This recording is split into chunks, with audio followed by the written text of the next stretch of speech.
Yesterday, Redwood Voices' Sebastian Monroe spoke with noted author of Nun Better, Joanie Lindenmeyer, about her upcoming book releases. Joyously Free is a book about queer joy and living your truth.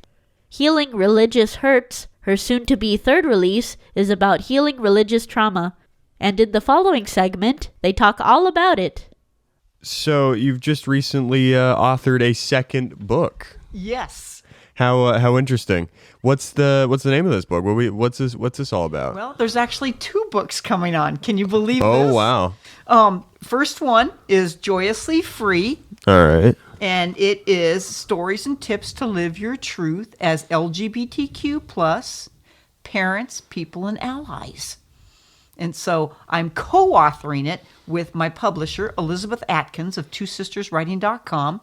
And as we created the outline last July, just in 2023, created the outline, we also were thinking about we need to involve some other stories from other people.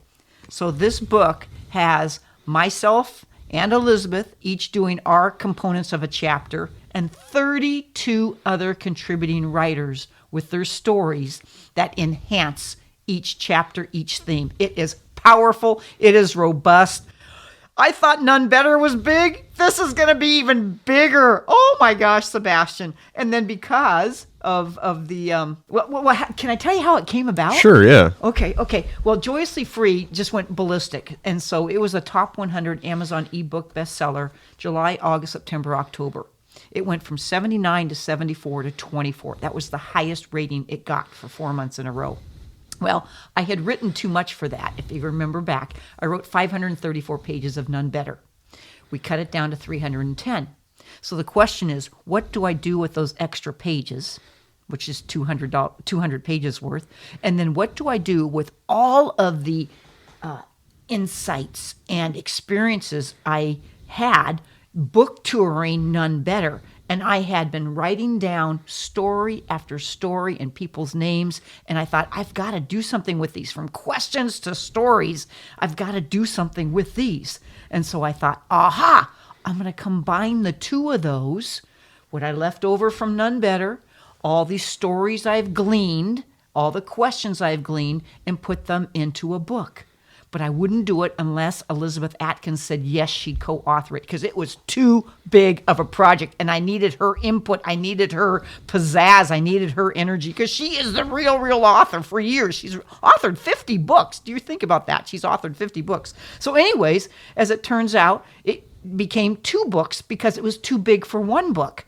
So that's why we have Joyously Free kicking off June 1st, Healing Religious Hurts, the second book coming out October 1st. So in all those conversations with hundreds and thousands of people I've had in the last year, it came down to 2 issues. LGBTQ and allies, that's one issue. And then the other one was healing religious hurts. The number of stories I've heard of people being hurt from their church, or a family member hurt from their church, or disowned in their family as an LGBTQ person, and disowned within their church. That's where this all came from. And I'm excited about both of them because they are both so unique, but they still carry the flavor of the Nun Better and the power that love always wins. That's my key point. Love always wins. Yeah, and so you're going to find that love and that healing religious hurts and in the Joyously Free. Yes. I was just reviewing the chapter titles because it just went to print. I just ordered my first couple hundred books that I'll be ready for June 1st Pride here in Brookings, Oregon. And then, I'm registered for 10 Prides, to go to 10 Prides. Oh, wow. Yes. So it's Brookings, Detroit, I go to Columbus, and then I go to Medford, and then I go to Crescent City. That's just the month of June. Oh, Just a month. Then I head to San Diego. Then I'm going to Palm Springs. And then I have Eugene. And I have Coos Bay. And I have Ashland. All of those in there as well. Wow. So can you believe it? Oh, my gosh. Yeah. I'm just pinching. My whole life has changed in the last 2 years, Sebastian. It's amazing. It really has. I remember when we were just in a classroom, just homeroom, hanging out. You bet. Yeah, and now acclaimed author. Oh, thank you. Yeah, best-selling claimed author. It's like, oh my gollies. Yeah, and you love the work you do. I do. And then the impact it's making on people. Yes. Do you have any anecdotes you can share about that impact? Oh my gollies. I have had more people come out to me as LGBTQ in the last year that has just, it's blown me away. I'll give you a couple stories. One is an 82-year-old from an assisted living place where I was invited to go. And I was a little hesitant about that. Do a book event in a assisted living, and it went phenomenal. And this lady came up to me afterward and she says, "Can I tell you something?" And I said, "Yes." And she goes, "I'm lesbian too." And I said, "Oh boy, how does it feel?" She goes, "I'm so happy." And she starts doing this little shuffle dance, Sebastian. It was so cute. She had tears streaming down her face, and that for 80 some years, she had never told anybody. And so she came out that day. And then she also said, my partner, my best friend of my life, she passed away a few years ago. She goes, "But I know she'd be so happy right now." And she just sort of walked away. This lady walked away, shuffling, just telling everybody, "I'm so happy. I'm so happy. I'm a lesbian too." And it's just that freedom was unbelievable, unbelievable. Then there was a man at a church, and he came up to me afterward, and I actually spoke at the Presbyterian church as a homilist for the last couple months. And so this man came up to me and he said, "Well, you know, I really don't go by this name. I really go by this name." And he says, "I am trans. And finally, I've met somebody in this church that is open to that. And maybe now I will tell more to my friends here at church about me." And so that was really, really, really cool. Yeah. You know, and it's like everywhere I go, there's always a story. I keep track of them and I write them down. I write a little blurb about it so I can remember them. But they're in my heart, Sebastian.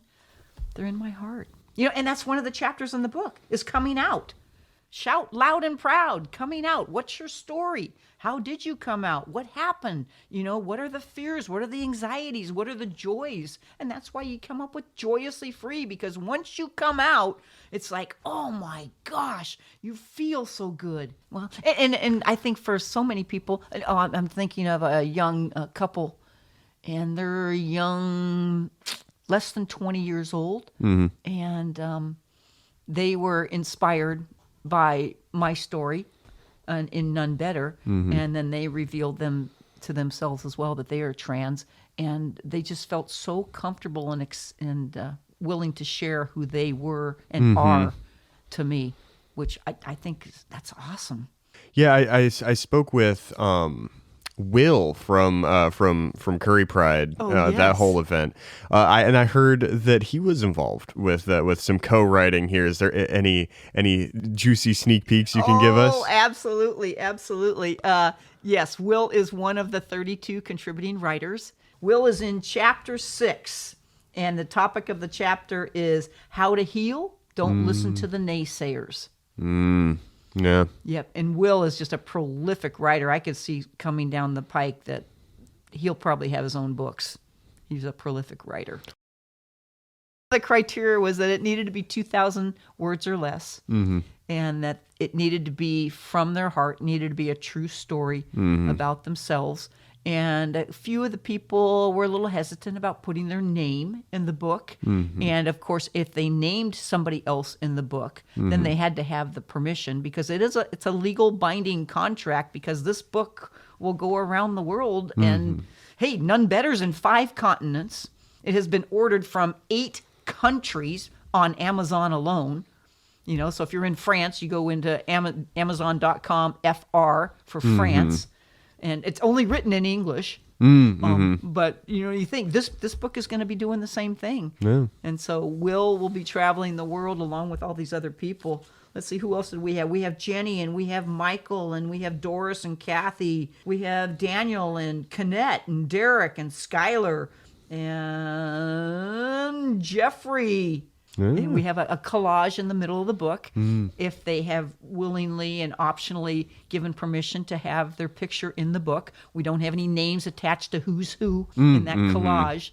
And I think there might be 1 or 2 people that did not want to do that, which is fine, Yeah. which is fine. But I think it's going to be fun for the reader, because the reader's going to open this up and look in the middle of the book and see this collage and go, oh my gosh, these are people like me. So, and we have everything from lesbian, gay, bi, trans, questioning. We have a writer in there that wrote, and not with a name, Right. because they're still very hesitant about having their story out to the world, and with their family. They didn't want to expose their family. Yeah. And that's still a questionable issue on that one. Yeah, it's amazing. It's really, really powerful. Yeah, what was it like working with 32 different collaborating authors to create a book like this? I'm so glad I'm a phys ed teacher and a coach. I felt like I was the team captain. That's what I felt like. And Elizabeth and I just continually worked on that and laid out our what we wanted from the contributors and communicated that. And then they sent us their first drafts and their second drafts and their third drafts. And it was a real team effort. So on June 1st, in fact, here in Brookings, where we will launch Joyously Free, at Pride that day from 12 to 12:30, the contributing writers that live within a 100-mile radius will be here, and we will throw them a ton of accolades on the stage from 12 to 12:30 in Azalea Park on that June 1st. So come meet them. And as I've told them, I hope you're all ready to be signing books too, because your friends and family, this is going to last a legacy. Yeah. It's going to be really, really cool. And so they'll be able to sign books as well. I'm just so proud of them. So many of them, it was very vulnerable for them. And for some of them, they really never thought deeply about it, of what they wanted to say to encourage and inspire, because that's what the book is about. It's not just boasting. It's what can we do to inspire and lift up other people for their living their truth. I don't want to give all the details of that away. Right. Yeah. What I can tell you, it is on pre-order right now at twosisterswriting.com. It was posted on Amazon and Barnes & Noble on Saturday. I don't know if they've gotten around to putting the entire links for pre-orders or not. I haven't looked in the last day. But yeah, so it is available there. And of course, we'll have the books for sale on June 1st. And then also in Medford and the other prides that I'm going to, people can buy them. It's $25 for the paperback, $35 for the hardcover. And then the Healing Religious Hurts, that's just sort of a religious thing. And it's not just religions and churches. We're going to talk a lot about spirituality and different non-Western types of religion and what people have gone from. So whether it is something from the Jewish faith or the Buddhist faith, or in the Western world, we have the Pentecostal and we have the Catholic and we have the Episcopal, which is sort of my background. But it is all encompassing, because it is a book for all people, whether they are tied to a religion, a church, or a spirituality of God as beautiful universe creator. Without the word God, maybe even just higher power. Is there anything that I didn't ask you about that you want to make sure gets said about everything going on here? Well, I think the biggest thing is I just give rave reviews to Elizabeth Atkins for taking this project on with me. And she said she has co-authored one other book in her business, twosisterswriting.com. And that is incredible that she felt that this was an important issue to circle the world, as well as to invite the contributing authors. If you're interested in picking up a copy of Joyously Free or Healing Religious Hurts, visit twosisterswriting.com or come down to the Brookings Pride event on June 1st from 12 to 3 p.m.